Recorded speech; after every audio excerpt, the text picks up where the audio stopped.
The Elephant Man, l'homme éléphant. Et le troisième film, Dernier train pour Busan. Donc là c'est vraiment pas mal parce que on a trois films avec trois époques différentes et deux films qui se rapprochent un peu en termes d'action, même si c'est pas le même thème, et un autre qui est plus un film dramatique, etc.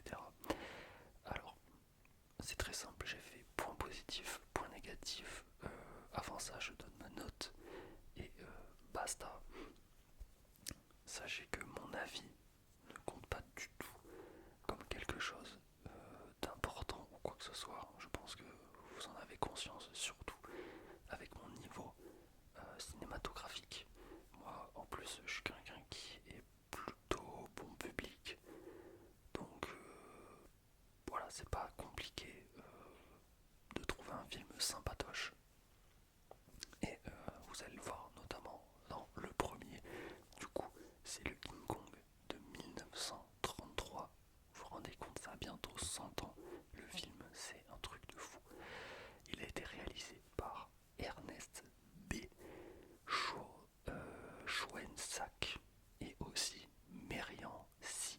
Cooper. Voilà, deux réalisateurs pour le film. Sur Letterboxd, j'ai mis la note de 3,5. Je vais pas faire que parler, je peux faire aussi un peu de son pendant que je parle. Donc j'ai mis 3,5 sur 5. Le problème c'est que sur Letterboxd, on peut mettre que des notes sur 5. Je trouve ça un peu dommage, parce que quand même se limiter à une note sur 5, je trouve pas ça dingue, donc j'ai plutôt poussé le truc, c'est-à-dire que, enfin pousser le truc, voilà, on met plutôt les notes sur 20, donc j'ai mis 14 sur 20 pour ce film, donc c'est vrai que ça bouge pas de 3,5, pour le coup ça vaut bien, mais pas pour les autres, vous verrez. Donc j'ai mis 14 sur 20, franchement, très bonne note, 14 sur 20, c'est très très propre. Ok, résumé très rapide de King Kong. En gros, c'est un réalisateur qui veut tourner un film sur la Skull Island, donc l'île du crâne, qui lui aurait été donnée par un Suédois qui a découvert cette île ou un truc comme ça. Et du coup, il ramène tout son équipage et les acteurs pour tourner le film, tout en sachant que le réalisateur, il se dit peut-être qu'il y a une créature gigantesque sur cette île qu'on appellerait King Kong, ou Kong, je crois, juste Kong. Et voilà, il se retrouve à rencontrer le peuple de l'île qui va les chasser, puis ensuite le peuple de l'île, ils vont voler, enfin ils vont kidnapper une personne pour la donner en sacrifice au gros singe, quoi, au Kong. Et le but du film, en gros, ça va être retrouver cette personne, etc. Et puis voilà, il y a une suite. À la fin, ça s'arrête pas juste à secourir la personne. Donc voilà, on peut passer à l'analyse. Analyse, hein. Attention, je ne suis personne, mais c'est parti. En point positif, j'ai commencé par les décors. Et les décors et les idées de décors aussi. Euh, que ce soit l'île où toutes les personnes du film arrivent. La grande porte, par exemple. Ah oui, petit aparté, mais je vais spoil tous les films. J'espère que vous les avez vus. Ils sont tous sortis il y a 10 ans en plus. Et donc, désolé d'avance. Mais bon, j'aurais prévenu. Mais du coup, voilà, la grande porte dans King Kong, quand ils arrivent sur Skull Island, c'est le premier King Kong que je vois d'ailleurs. Je sais pas si je l'ai précisé, donc je commence sur aucune base, je connais pas du tout l'univers de King Kong. Donc j'ai bien aimé, hein, l'idée de la grande porte, etc. De la jungle aussi, ou même des cavernes, quand il y a des scènes où King Kong ramène la dame jusque dans la sorte de caverne où il habite, peut-être. J'ai bien aimé, parce que je me dis quand même en 1933, au niveau des décors, etc., c'était peut-être pas le truc le plus évident à filmer, mais franchement, voilà, j'ai pas senti une limitation technique au niveau des décors, etc. Et le jeu d'acteur aussi, j'ai mis, qui était bien, franchement, pas trop exagéré et pas trop récité non plus. C'est un truc que je remarque dans les vieux films. On dirait que certains confondent un film avec des pièces de théâtre. Je sais pas si vous voyez ce que je veux dire, c'est-à-dire que ils balancent leurs répliques ça s'entend qu'ils l'ont apprise par cœur et que juste ils la sortent. Mais là pour le coup, franchement, j'ai pas l'impression, donc c'était vraiment bien. J'ai mis que c'était divertissant, c'est quand même le but d'un film. J'ai bien aimé, j'ai passé un bon moment devant, même s'il dure 1h40. Hein, c'est quand même un film qui dure, hein, pour l'époque, peut-être que c'était pas mal, j'en ai aucune idée. Un truc que j'ai bien aimé aussi, l'allégorie de la cruauté humaine face aux animaux. Alors, de ce côté, je sais pas si j'ai totalement raison parce que de ce que je vais dire, mais en gros, King Kong, il est enlevé de son milieu naturel pour être amené dans la ville, voilà, pour servir d'attraction aux humains. Sauf que, évidemment, conséquence, King Kong, il défonce tout et il aime pas ça du tout, c'est normal. Logique, j'ai envie de dire. C'est un animal sauvage. Si on peut dire que c'est un animal, voilà. Mais ça c'est pas mal. Le problème c'est que quand j'ai écrit ça, je me suis souvenu de la scène sur le bateau où il y a un tout petit singe qui est accroché au cou à un espèce de truc du bateau et la corde elle est grande comme ça. C'est-à-dire que le singe il peut marcher 10 cm. Donc ça s'effondre un petit peu mon argumentaire de condition animale et dédicace au pauvre singe, le pauvre. Super scène de fin sur l'Empire State Building, ça c'était pas mal du tout. La caméra elle est très très très très loin de l'Empire State Building, du coup on comprend que c'est un truc gigantesque. Et franchement King Kong qui escalade comme ça petit à petit, franchement c'est bien fait, franchement c'est même pas pour un film de 1933, c'est bien fait et tout, non, c'est bien fait, c'est joli et tout, on voit l'ombre de King Kong. Donc vraiment stylé avec les avions et tout, même si on voit que c'est un fond vert, effectivement, mais voilà, plutôt sympa. Donc j'ai mis un point positif. J'ai mis aussi, ah oui, qu'il y avait un bon suspense au début, c'est-à-dire qu'on voit pas direct King Kong, mais on voit toutes les précautions prises par les gens sur l'île pour se protéger de King Kong. Donc ce qui est pas mal, c'est que ça fait marcher notre imagination, surtout comme moi, quand on n'a jamais vu King Kong. Puis surtout, il y a le réalisateur du film qui parle au marin du bateau, qui lui parle de la légende de King Kong, est-ce que vous avez déjà entendu, etc. Et les autres, ils sont là, oui, c'est une légende, mais évidemment, ça n'existe pas, etc. Donc toi, ça te fait réfléchir un peu sur c'est quoi leur réaction, qu'est-ce qui va se passer, etc. Est-ce qu'il est méchant, King Kong, est-ce qu'il est gentil, voilà, c'est vraiment pas mal. Franchement, vraiment pas mal. Ensuite, j'ai mis qu'il y avait des bonnes idées. Ils se battent contre un dinosaure quand ils commencent à rentrer dans la jungle. Et ce qui est pas mal, c'est que pour bien se rendre compte à quel point le dinosaure est grand, il y a un travelling de gauche à droite. Et on voit les personnages marcher. Et dans le fond, on voit toute la longueur du dinosaure. Et ça, franchement, c'était cool. Franchement, c'était vraiment cool. Et j'ai mis, pour finir, dans les points positifs, qu'il y avait des combats qui étaient sympas. Je pense à celui du dinosaure contre King Kong, les combats à rapprocher comme ça, où King Kong il fait des espèces de roulades de fou pour essayer de terrasser le dinosaure, c'est vraiment bien quoi. On dirait un truc d'art martial, c'est stylé franchement.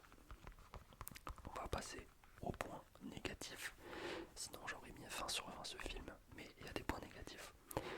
Le premier c'est les musiques, j'ai pas trouvé insane, voilà, presque parodique. J'ai écrit effectivement, on va dire que c'est la qualité sonore et même l'orchestre qui joue les musiques pour le film, on dirait un truc trop caricatural quoi. C'est vraiment par exemple scène stressante et angoissante, il faut mettre cette musique, scène d'action on va mettre celle-là, scène de suspense on va mettre ça, et un peu dommage, après c'est mieux que voilà s'il n'y avait pas de musique tout court, mais voilà, elles m'ont pas marqué de fou. Même si, attention, nuance, dans certains combats contre King Kong, dans la caverne, contre un espèce de gros boa, quand il le tape au sol, on entend l'orchestre qui joue en même temps. Ça, j'avoue que c'est sympa. C'est plutôt cool que la musique soit vraiment synchronisée. Mais je crois qu'à l'époque, ils aimaient bien faire ça. Et j'ai écrit quoi? Pour notre époque, c'est objectivement pas très bien fait. Oui, c'est vrai que, bon, je note pas, je suis pas un critique cinéma, c'est-à-dire que je note pas le film dans son contexte, etc. j'aurais sûrement pris plutôt 4 ou 4,5 sur 5. Moi voilà, je suis à mon époque, je le note comme moi je l'ai apprécié. Je pense que c'est comme ça qu'on devrait noter des films, en tout cas quand on est des novices, quand on n'est pas cinéphile ou je ne sais quoi, je ne connais pas le terme. Mais du coup, mais quand même plutôt pas mal sur les scènes de très près, oui c'est vrai. Globalement, on voit que King Kong c'est de la stop motion je pense, en mode marionnette etc. Donc le bug il est à peu près en 15 fps, mais moi je trouve que ça a un peu son charme, mais effectivement quand tu compares à, j'en sais rien, Godzilla, celui de 2023, bon bah, forcément qu'il n'y a pas photo, c'est logique. Mais voilà, comme je disais, il y a une scène à la fin dans l'hôtel où on voit de l'intérieur les pièces avec les personnages et on voit King Kong qui passe par la fenêtre avec ses gros yeux. Et ça, j'avoue que franchement, c'est terrifiant.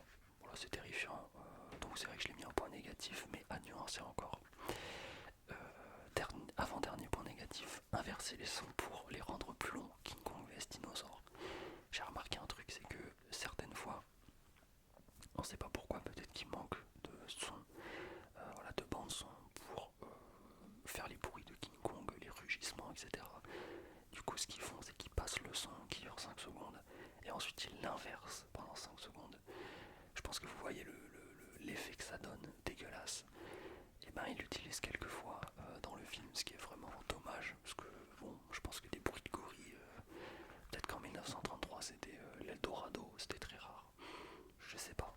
Mais du coup ça m'a un peu sorti du film des fois parce que je me disais ah ouais voilà c'est vraiment c'est dégueulasse à l'oreille quoi. Et dernier point négatif, c'est en noir et blanc. Des fois ça peut être un point positif, on va le voir dans le film juste après. Mais là pour le coup je trouve que c'est un point plutôt négatif parce que c'est un film d'action. Donc surtout qui traverse des jungles, des cavernes, l'île sur laquelle elles sont, ça se voit qu'il y a plein de bonnes couleurs quand on imagine, mais voilà, c'est en noir et blanc, les limites techniques de l'époque. C'est dommage, mais franchement, 14 sur 20, très bon film. Très bon film, je me suis vraiment amusé à regarder ça. Donc, pour Elephant Man, ça a été réalisé en 1980, donc là on fait déjà un bond dans le futur, donc c'est pas du tout la même époque. Réalisé pardon, par David Lynch, j'ai mis 4,5 sur 5, ce qui correspond à 18 sur 20, mais dans les faits, j'aurais préféré mettre un 19 sur 20. Et je vous expliquerai pourquoi j'ai pas mis le point ultime pour atteindre la perfection. C'est quoi le résumé de l'homme éléphant? C'est plutôt simple, c'est une personne qui s'appelle John quelque chose Merrick, John Merrick, c'est ça, de souvenir, qui est malheureusement atteint d'une, on va dire une déformation du corps, surtout au niveau du visage, au niveau de son bras droit ou gauche, je me rappelle plus, peut-être bras gauche, sa colonne vertébrale, etc. Ce qui fait que c'est devenu une bête de foire. Malgré lui, les gens l'ont renommé ainsi l'homme éléphant. Du coup, un jour, il y a un chirurgien qui va venir le sortir de cet horrible monde dans lequel il vit, où il se fait persécuter, il se fait déshumaniser, c'est une bête de foire. Et le chirurgien va lui proposer voilà, de rester dans l'hôpital, qu'il ait sa propre chambre, etc., qui devienne sa maison plus tard, où il pourrait s'épanouir, etc., comme, voilà, comme un humain mériterait d'avoir. Donc voilà le speech global du film. Alors, point positif, il y en a beaucoup, il y en a beaucoup, beaucoup. J'ai mis numéro un jeu d'acteur. Le personnage principal, je crois qu'il s'appelle Anthony Hopkins. Je trouve qu'il joue très très bien son rôle de chirurgien, etc. Pareil pour la personne qui joue l'homme éléphant, etc. Même pour les brigands, les infirmières, les gens du cirque, les gens de l'hôpital. Globalement, je trouve qu'il n'y a pas de, voilà, de moment où on se dit merde, c'est quoi ce jeu d'acteur à chier. Donc franchement, très très bien. Ensuite, un point positif qui tout à l'heure était un point négatif du coup, c'est le noir et blanc. Là, c'est un choix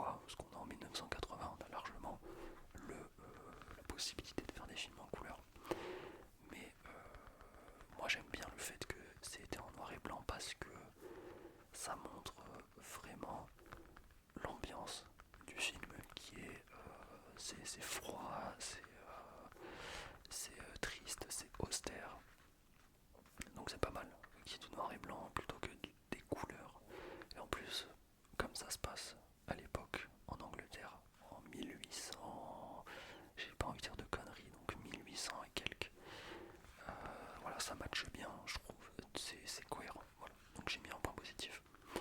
J'ai mis que c'était divertissant, effectivement, parce que moi je suis rentré vraiment bien dans l'histoire. J'avais vraiment envie de savoir ce qui allait arriver à ce pauvre homme éléphant, notamment prier pour qu'il lui arrive des choses bien. Il y a une très belle morale. La morale, c'est quoi? C'est tout simplement être ton prochain et il ne faut pas s'arrêter aux préjugés, que ce soit physique, etc. sur les gens, et que voilà, les gens sont bien plus que leur apparence physique, donc c'est plutôt stylé. Je ne vais pas mentir, comme morale, j'apprécie, je valide complètement. C'est poignant aussi, j'ai mis. C'est poignant parce que on voit un homme meurtri qui s'est toujours fait maltraiter et quand par exemple le chirurgien lui montre ne serait-ce qu'une once de gentillesse envers lui, directement il est complètement hype, il se met à l'appeler mon ami, etc. parce qu'il dit c'est la première fois que je me sens aimé, etc. C'est touchant à la mort. Voilà, c'est touchant à la mort, c'est bien fait. J'aime bien aussi le parallèle entre le docteur et le connard. Je pense que pour ceux qui ont vu le film, ils comprennent. Un gros con qui vient amener des gens de manière illégale dans l'hôpital et qui littéralement force la porte de ce monsieur John Merrick pour le montrer à des gens contre quelques sous. Alors que le docteur, il veut faire exactement l'inverse. Et des fois même, il se demande s'il n'est pas devenu méchant parce qu'il fait rencontrer des gens à John Merrick pour qu'ils se sentent mieux socialement, etc. Sauf que il a peur qu'il redevienne un peu comme celui qui gérait la foire à montrer à des gens John Merrick juste pour leur curiosité morbide. Donc voilà, ça j'ai beaucoup aimé. Qu'est-ce que j'ai mis aussi? Pris au piège. Ça, je pense que c'est le truc que j'ai le plus aimé dans le film. C'est qu'on est littéralement pris au piège quand on regarde ce film. Pourquoi? Je vais m'expliquer. L'homme éléphant. Déjà là, vous la voyez ici ou là, je ne sais pas, mais l'affiche du film, on ne voit pas la tête de cette personne. Et pendant un petit temps du film, je dirais bien 10% ou 15% du film, peut-être plus, et bien on voit pas à quoi il ressemble l'homme éléphant. Et c'est vrai que il y a ce petit truc, en tout cas chez moi, où j'avais envie de voir à quoi il ressemblait parce que je connaissais pas du tout le mythe de l'homme éléphant. J'en avais vaguement entendu parler il y a longtemps. Mais du coup, je suis moi-même devenu un enfoiré qui a juste envie de voir l'homme éléphant parce qu'il est complètement difforme, etc. Pas pour moquer de lui bien sûr, mais parce que j'étais curieux. Mais du coup, c'est exactement, je pense, ce que dénonce en partie le film. Euh, Qu'est-ce que j'ai écrit exactement? Pris au piège, on a envie de voir à quoi il ressemble alors qu'on déteste ceux qui le font dans le film. C'est un peu ça. Après, voilà, y a quand même des nuances, hein. Je suis pas comme les gens qui viennent au cabaret pour payer une pièce et voir cette personne parce que je sais que je contribue pas à cette horrible chose, mais je trouve qu'il y a un peu de ça, voilà, de cette curiosité dégueulasse de savoir un peu à quoi il ressemble. Et j'ai vraiment aimé le fait que du coup on se mette à la place de John Merrick, mais qu'en même temps il y a une petite partie de nous, on a envie de le voir. Bref, c'était vraiment sympa. Il y a plein de scènes qui sont trop bien. La scène du métro où il se fait courir après par plein de gens petit à petit, puis au final il se retrouve à la fin au fond des chiottes et il crie je suis pas un animal, je suis un homme, laissez-moi tranquille, je suis pas une bête de foire et tout. Il vrille un petit peu. Ça c'est touchant en ce moment. La scène de fin où il veut dormir comme un humain, ça aussi vraiment c'est plein de sens, c'est très poétique, etc. Et la musique qui joue pendant cette scène, c'est vraiment très fort. Ou alors la phrase quand il dit ma vie est comblée parce que je sais que je suis aimé. Voilà, frisson quand tu regardes ça, c'est tellement touchant, c'est tellement beau. La musique de fin est incroyable, ça je l'ai déjà dit du coup. C'est un film qui fait réfléchir, et oui, c'est vrai que King Kong de 1933, c'est un film d'action, d'aventure on va dire, mystique, je sais pas trop comment dire. Tu réfléchis pas trop en regardant ce film,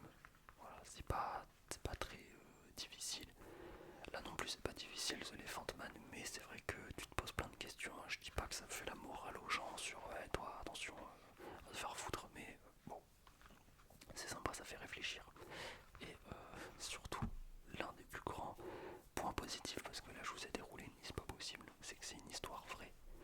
C'est une histoire vraie. John Merrick a vraiment existé. Je ne crois pas que son prénom soit John. Euh, mais l'homme éléphant, comme il est appelé, a vraiment existé à Londres, je crois, en 1800 et quelques. Et là tu te dis, ah oui, d'accord, ça rajoute du cachet au film du coup. On va passer au seul point négatif que j'ai mis pour ce film. J'espère que je fais pas trop de bruit avec ce truc là.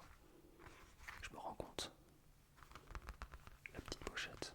J'espère pas faire de bruit parasite horrible. J'espère pas. Donc point négatif, j'ai mis que j'ai pas pleuré.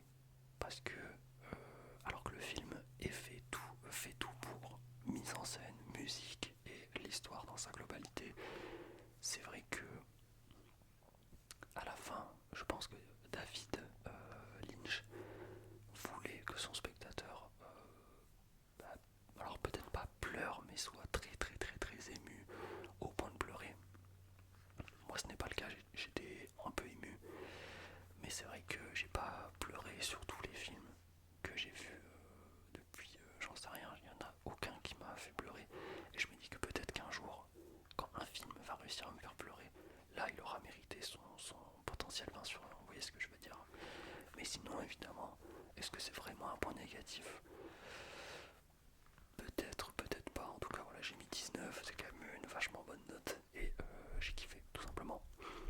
On passe au dernier film, Le Dernier Train pour Busan, qui est sorti en 2016 par, laissez-moi lire, Yeon Sang Ho, voilà, le réalisateur. J'ai mis 4 sur 5, mais là, attention, ça correspond à 16 sur 20, pardon, sauf que j'ai envie de mettre 15 sur 20, un point au-dessus de King Kong.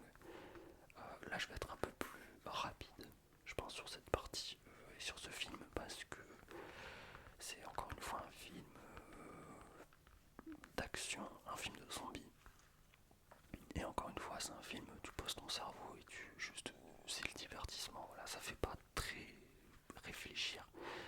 C'est pas quelque chose où tu te poses et tu te dis bon, qu'est-ce qui vient de se passer? Non, c'est très, c'est un peu logique ce qui se passe. Il y a pas trop de, voilà. Enfin, c'est mon avis. Le Dernier Train pour Busan, globalement, c'est un père qui est séparé de son ex-femme et qui rentre chez lui, et il y a sa fille chez lui, donc il y a la garde alternée, il me semble. Et le lendemain, elle veut partir pour aller voir sa mère.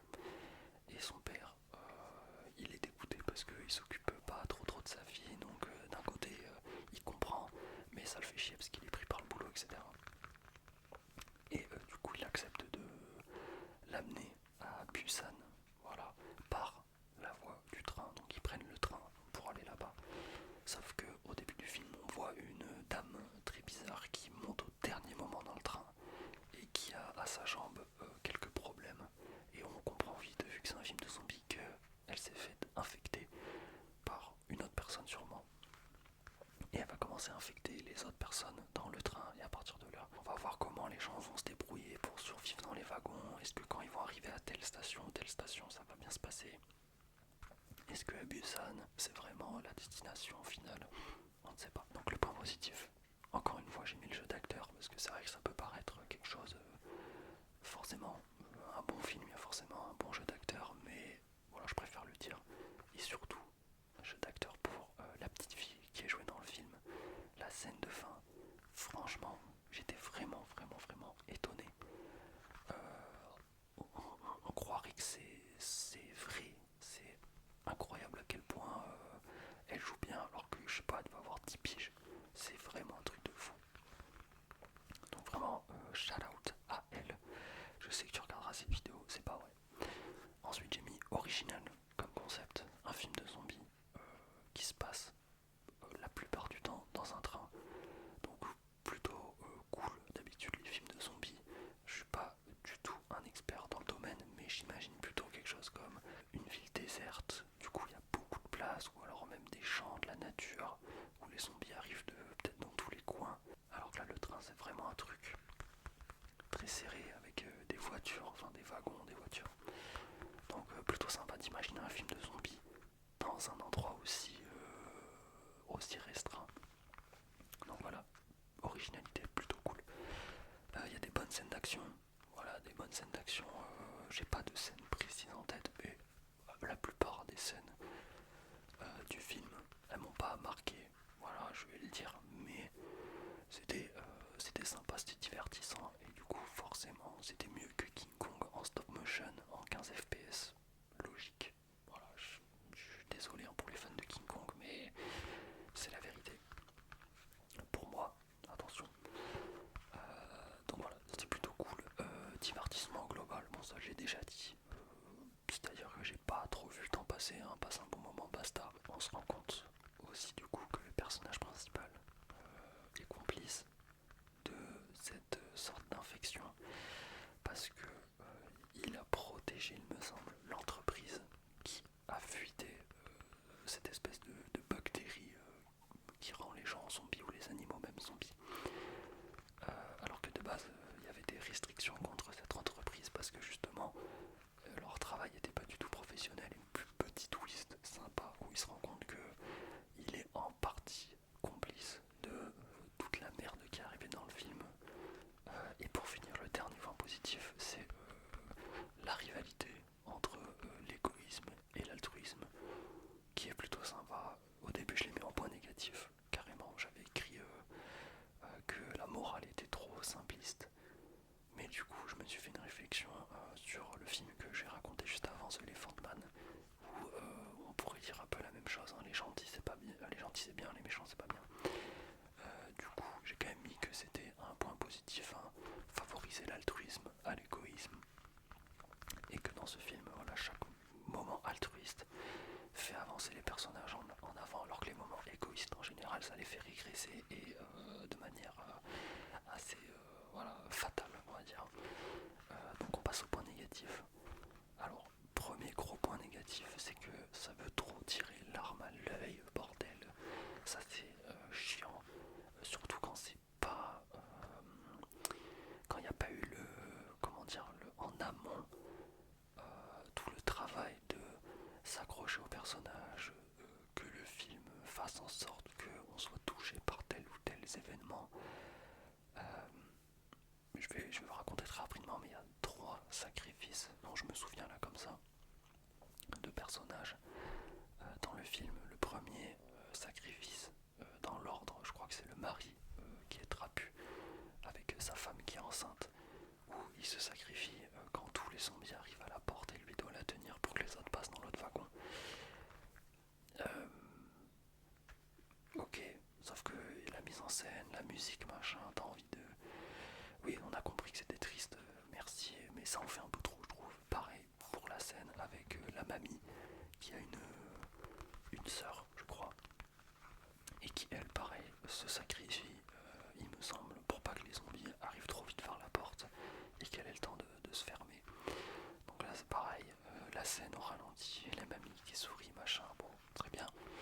Et encore, à la fin, il y a un sans domicile fixe, quand ils sont pris sous le train, qui, pareil, essaye de sauver le père, sa fille et la femme enceinte en retenant des zombies comme ça avec ses bras, et pareil en disant allez-y, moi je me sacrifie, machin. Bon, ok, c'est bon, on a vraiment compris à cette fois-ci.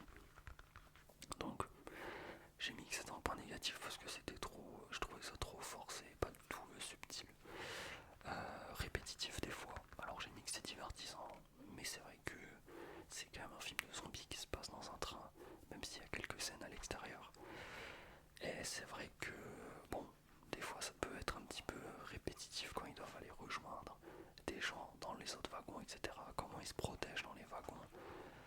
Bon, même s'il y a pas mal de rebondissements à chaque fois, on s'y habitue et du coup c'est un petit peu redondant. Et dernier point négatif, c'est que c'est trop soft. Moi je suis là pour regarder un film de zombies. Je veux qu'il y ait... Enfin je suis désolé, je suis pas un fou furieux, mais quand je regarde un film de zombies, je veux un film de zombies avec ce qui va avec. Là, c'est vraiment les scènes les plus hard, les plus grosses bastons avec ceux qui font du baseball, etc. Avec leurs battes de baseball. Au final, beaucoup de trucs sont filmés hors champ. À la fin, les personnages sont remplis de sang, mais on en voit dans quasi aucune scène. Enfin, c'est vraiment. Et puis bon, bon, à part des poings dans la gueule et des coups de bouclier pour se protéger, c'est... je suis un peu mitigé, même si des fois, effectivement, il y a quelques exceptions, mais un peu déçu. Donc voilà, pour les 3 films, la vidéo dure 40 minutes, mais avec le montage, elle sera un peu plus courte.